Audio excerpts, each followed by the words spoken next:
హిందువులు జరుపుకునే ప్రధానమైన పండుగల్లో గీతా జయంతి కూడా ఒకటి. భగవద్గీత పుట్టినరోజుగా ఈ గీతా జయంతిని జరుపుకుంటారు. ప్రతి ఏటా మార్గశిర మాసం శుక్లపక్ష ఏకాదశి రోజు గీతా జయంతిని జరుపుకుంటారు. ఈ సంవత్సరం డిసెంబర్ 1న గీతా జయంతిని జరుపుకుంటున్నాం. భగవద్గీత అనేది అర్జునుడు కర్తవ్య నిర్వహణలో తికమక పడుతున్న సమయంలో శ్రీకృష్ణ భగవానుడు ఉపశమనంగా అనుగ్రహించిన మహోపదేశం. ఈ పవిత్ర గ్రంథం అర్జునుడికే కాదు, కర్తవ్య నిర్వహణలో భాగంగా ఎదురయ్యే సమస్యలకు, సందిగ్ధతకు సమాధానంగా నేటి ఆధునిక యుగంలోనూ భగవద్గీత ప్రమాణంగా నిలుస్తోంది. పవిత్రమైన గీతా జయంతి రోజున శ్రీకృష్ణుణ్ణి ప్రత్యేకించి ఆరాధిస్తారు.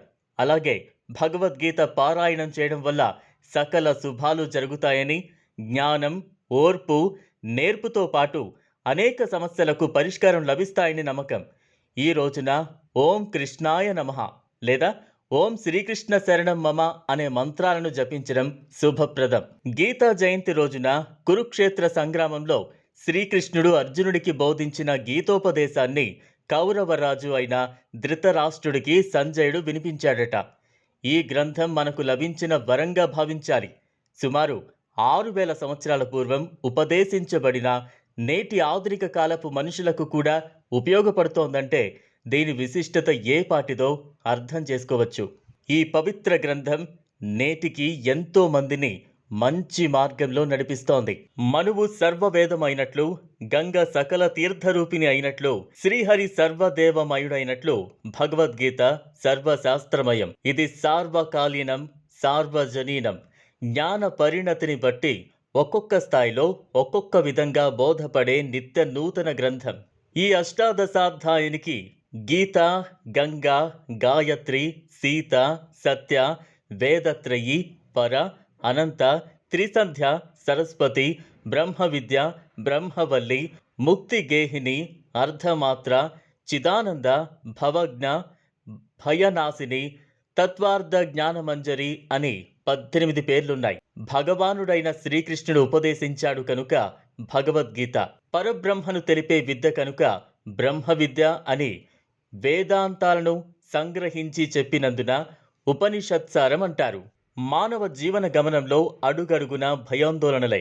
ఏదైనా కార్యం ఆరంభించే ముందు అది సరైనదేనా అనే భయం, ప్రారంభించిన తరువాత సజావుగా సాగుతుందో లేదో అనే అనుమానం, పూర్తయ్యాక ఫలితంపై శంక, ఇక మృత్యు భయం ఉండనే ఉంటుంది.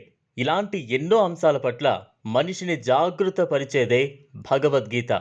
మానవాళికి కలిగే అనేకానేక సంశయాలను నివృత్తి చేసే ఆధ్యాత్మిక గ్రంథం Bhagavad Gita.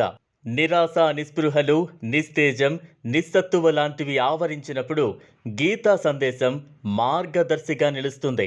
Mahatma Gandhi, Vivekananda, Vinoba Bhave, Balagangadhar Tilak, Einstein, Oppenheimer తదితరులు ఎందరికో ప్రేరణిచ్చింది గీత. నాకు ఏ సమస్య ఎదురైనా గీతలోని ఏదో ఒక పేజీ పరిష్కారం చూపుతుంది అనేవారు గాంధీజీ. ప్రముఖ అణు శాస్త్రవేత్త ఓపెన్ హేమర్ అణు విస్ఫోటన దృశ్యం తనకు భగవద్గీతలో విశ్వరూప సందర్శనాన్ని గుర్తు తెచ్చిందని చెప్పారు. ఆ సమయంలో తన నోటి వెంట అప్రయత్నంగానే విశ్వరూపానికి సంబంధించిన శ్లోకాలు వచ్చాయని చెప్పారు. చాలా దేశాల్లో గీతను వ్యక్తిత్వ వికాస గ్రంథం, పర్సనాలిటీ డెవలప్మెంట్ పాఠ్యాంశంగా బోధిస్తున్నారు. అమెరికా, జర్మనీ, నెదర్లాండ్, బ్రిటన్ తదితర దేశాల్లో గీతను పాఠ్యాంశంగా ప్రవేశపెట్టారు. సృష్టిలో పరిణామం, మార్పులు అనివార్యం.